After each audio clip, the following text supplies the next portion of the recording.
Hi guys, Holly Browning here with more tips to get you going on your genealogy research. Today I want to share with you some information on how to document on your records, whether it be writing it on physical paper or recording it into a database like Ancestry or MyHeritage. The first rule of proper documenting is learning how to cite your sources.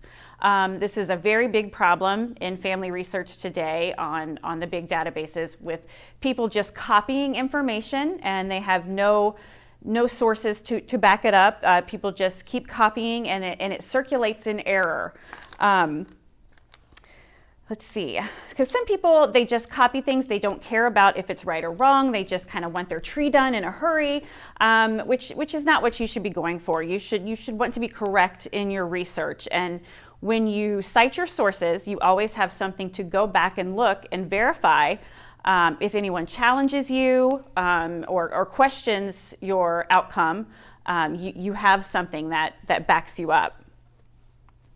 So needless to say, that is always, the first in citing. Make sure you cite your sources. And one of the things you can use to cite your sources, especially if you're just writing things down on physical paper, is a little source documentation checklist. And you can get those free on many of different websites. And I know one I got this on was familytreemagazine.com. And you can just kind of write your sources and where you got your information.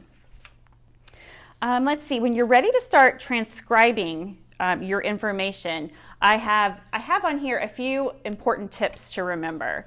Number one, you need to copy exactly, even errors. You're going to want to copy as it is shown on whatever record you're looking at, and it's important to do that.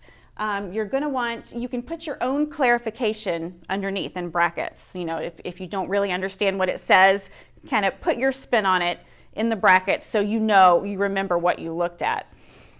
But it's always important to copy it down exactly as it is written, because you can see, you can match it to see which information is correct and such as that. I'll talk more about especially the census information. That is wrong quite a bit of time because the census takers were just people hired to go to house, and they just kind of, when you said your last name or they just kind of wrote it down however they heard it. And especially in the days past, a lot of people didn't even know how to spell their name, so they just kind of would wing it. So that's important as well.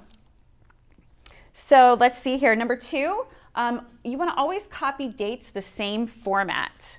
So you always want to do the 0101 and then the 4-digit year.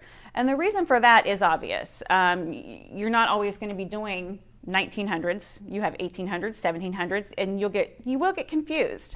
There's a lot of years of research in there. So let's see. And the last one I have here is you want to put down at least 2 main citation sources. So whether that be books, websites, maps, those are the main things that you'll be getting your information from. And when you find your sources, you always want to answer the 4 main questions of who, what, when, and where. So, if it tells you that, then you don't need to get really technical with citing your sources. Just write it however you want to write it. And I kind of put my own spin down here, an example of writing something down from a census. I have John Smith, 1880 census, a farmer from Kentucky.